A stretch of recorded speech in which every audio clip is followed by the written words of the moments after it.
welcome into the latest Hear Me, See Me podcast. I'm your host, Melissa Bruner. Hear Me, See Me is a year-long initiative with all of us here at WIBW TV, raising awareness of mental health, talking about the issue, and looking at all of the concerns and things that happen around the area of mental health. And one of the things we have been doing, especially here on the podcast, is amplifying voices, allowing people to share their stories. And by sharing stories, our guest today says you can find support. Alicia Strube is from Horton, Kansas. Thank you so much for making the drive down here, Alicia. Yeah.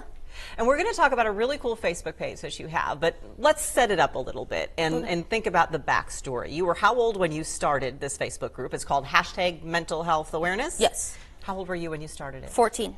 What was going on in your life at 14 years old that led up to this?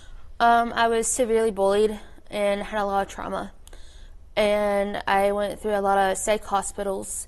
And I actually went on Facebook to see if there's a group for all of my diagnoses. And there's only different ones for different types of diagnosis, not the whole mental health in general.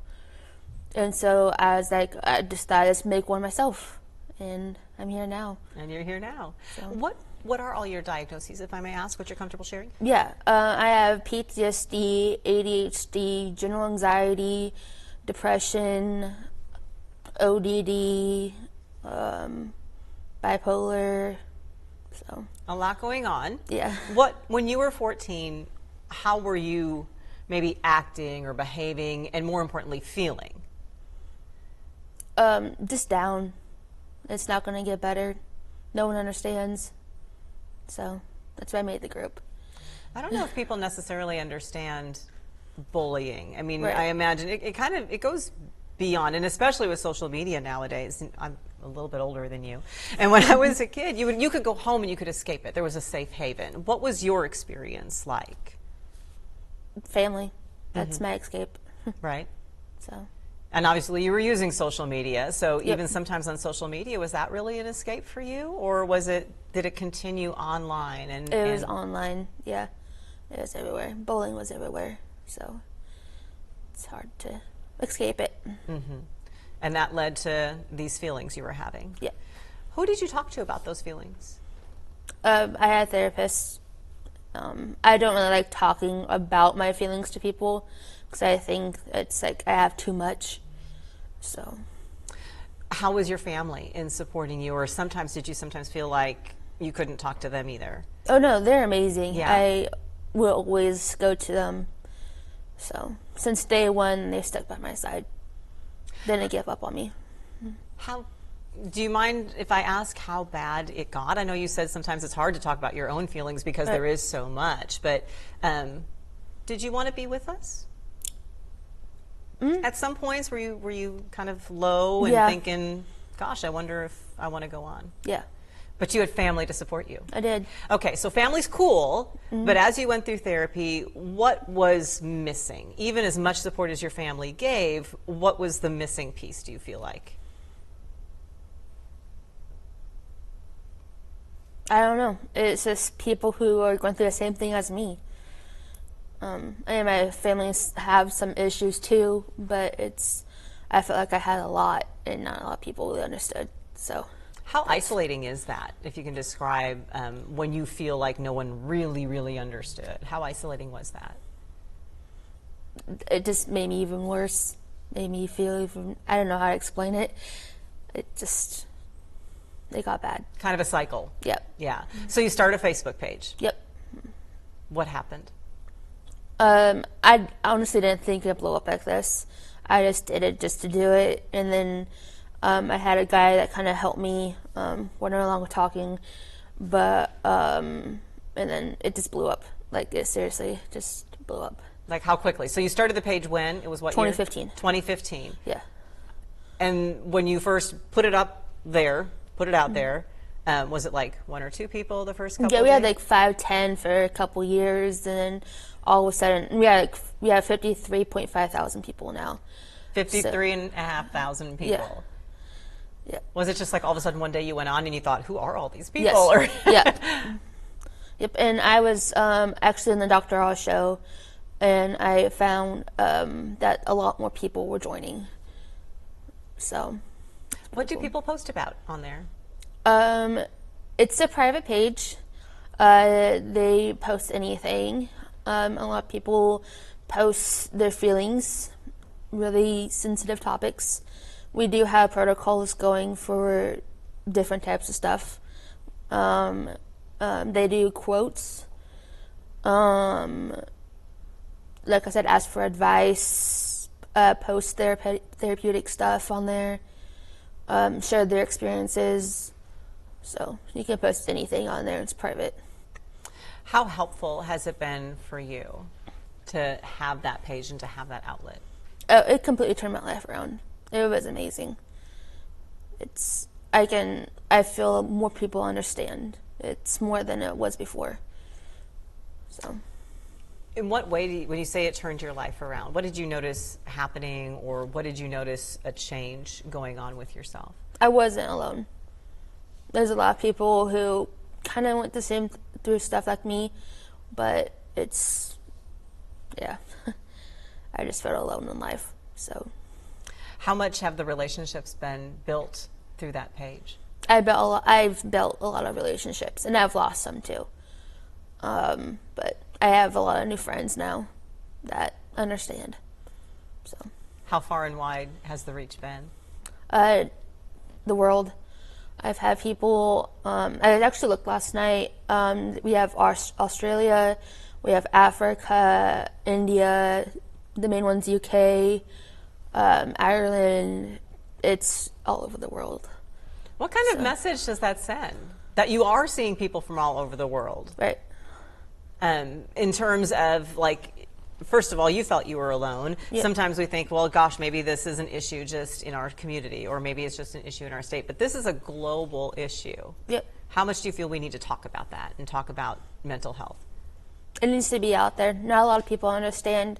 They think it's all in our heads, that we can control it, and it's not. When somebody posts on the Facebook page, what do you do? Because you said there are some protocols. So I imagine when people are talking about sensitive topics, how do you kind of review what's posted there, and then what kind of action might you take sometimes if you see something?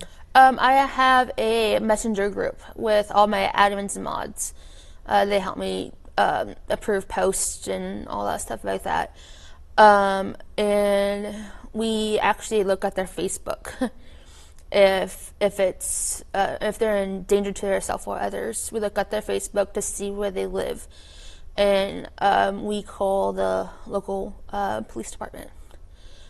I'm not trying to make people scared that, oh, I'm going to call the cops on you if you're having bad thoughts. It's more just keeping us safe as a group, so we're not like, oh, you didn't do anything about this, they told you you were going to do it. I've had that happen before. That's why I put the protocol in place. Well, I think that that's important too, because if someone's posting on there, they're reaching out. Mm-hmm. And that reaching out can be a sign that they want someone to care. And at the end of the day, that's what you're doing by taking that step, is showing somebody that you care. And by the way, as we're having this discussion, we do want everyone to know about the 988 Lifeline, that Lifeline hotline number, that if you're recognizing yourself in this conversation, if you're recognizing that you or a friend could be in immediate danger, call that 988 hotline. They can walk you through some steps to take, and they can let you know that you're not alone. And that's very important as we continue through these discussions, because those are the types of posts you're talking about, people who are in a crisis. Having the support of the group, how has that helped you stay on that even keel and know that you've got people out there who care about you? I don't know.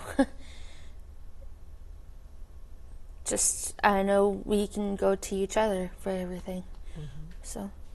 You said you were able to get therapy. Yep. And do you continue that today? Yep, I do. How much does that help you?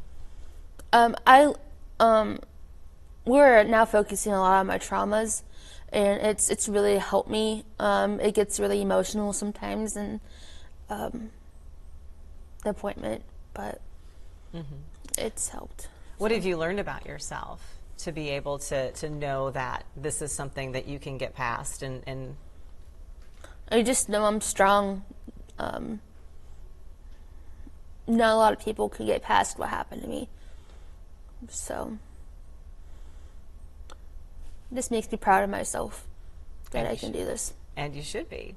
What message do you want to send to other people? If No if one's- they see that, exactly, if they kind of hear, I know where you're coming from. I was through some traumatic experiences. I was bullied as well. And gosh, it just gets so tough because it can be Right. tough. Yeah. What do you want them to know? No one's alone. It's going to be okay. Reach out. That's my main thing.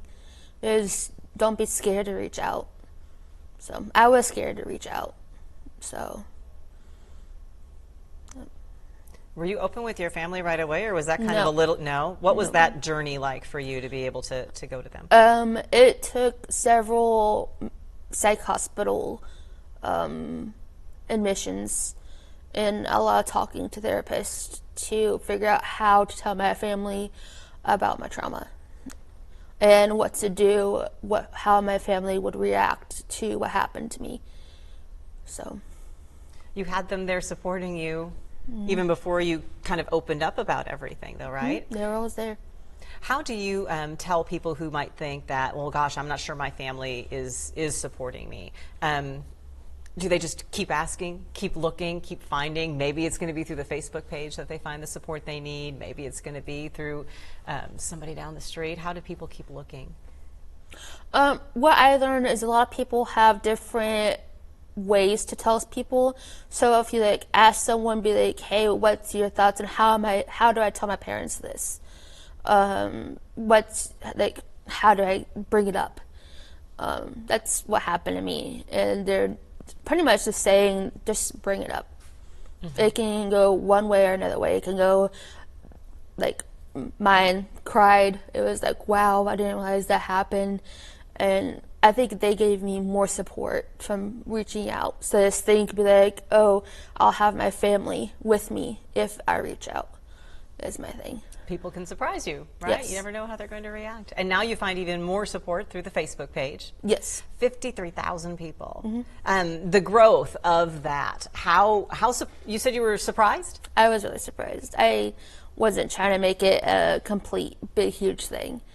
I just did it to do it.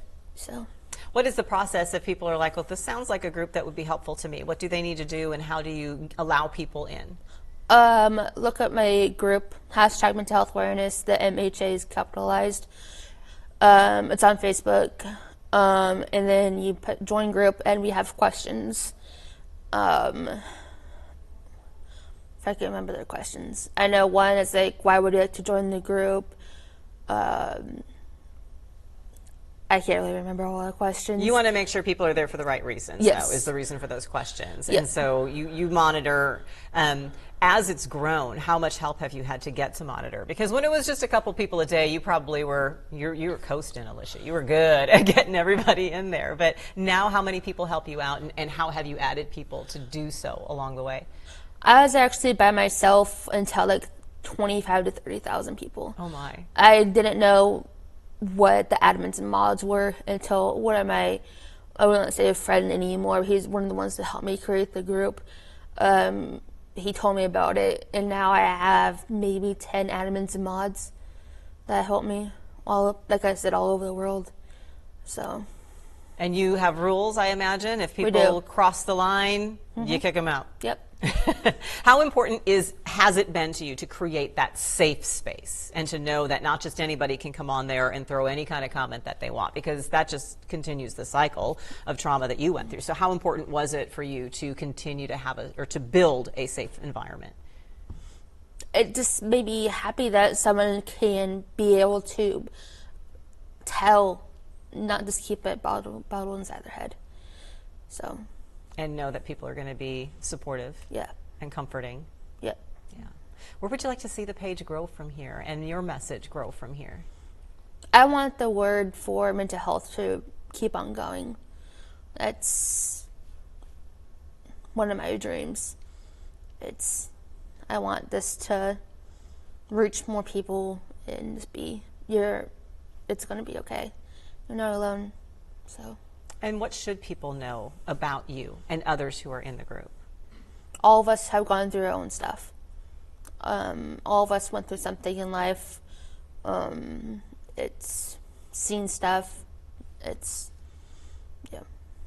I love the overarching message, though, that you're not alone and it's going to be okay, because that's what, this is the positive of social media. We hear so much bad. And has there been some concern maybe from your family as well, as they've watched your journey and they've seen you travel this path to healing? How concerned have they been maybe as they've seen the numbers grow and say 53,000 people, Allie, I don't know if they're all going to be nice to you? Oh, it's always like that, yeah. I've dealt with a lot of people who weren't really nice to me through this group. So you learn. Yeah. So. How are you able to handle that now, though, that maybe you weren't when you were 14 years old? What tools have you gained in your toolbox? I still kind of take it to heart. Yeah, it's hard not to. Yeah, but legally, technically, I can't really talk about like what others were doing or whatever, because it's a private group. It's private, but. Yeah, you don't want to step on toes. But for you to be able to cope with it now better, you have those mechanisms through some of the support that you've received. Yep. That's absolutely good. And you have 53,000 people backing you up if someone crosses the line, too. Any final thought, any final message you want people to know? Just communicate. That's my main thing. That's my thing I'm still working on. Is sometimes I don't talk. I just keep it inside my head and it explodes. You don't want to hit the explode, so. I think that's an important thing to say as well, that this is a journey. Not every day is going to be perfect, but you try to make as many good days as you can. And your Facebook group is one way that you have found that people are able to do that. I know that all those people appreciate your support and being there to help and support them. Your family is here as we record this, supporting you, and I know that you appreciate that. They're over there smiling, so that's a good thing, because you are doing a good thing. Part of this is talking and letting people feel comfortable in expressing the challenges they face, letting people know that they are heard and they are seen. That's the name of the podcast, Hear Me, See Me. So, Alicia, we thank you for hearing others and seeing others and giving them a space to know that they are not alone, and we're glad that you know you are not alone. If anybody needs resources, there is a whole list that we've compiled at WIBW.com/HearMeSeeMe. Again, remember that 988 Lifeline. If you are interested in the group, like Allie said, you search the hashtag mental health awareness with each word capitalized. That's the easiest way to find it. You got a cool graphic that illustrates the support group as well. Answer the questions and see if it's maybe something where you can find that safe space and know that you are not alone as well. Allie, thank you so much. We appreciate you sharing what you've created and sharing yourself with so many others so that they know they're not alone. Thank you for that. We do hear you. We see you. We appreciate you being with us.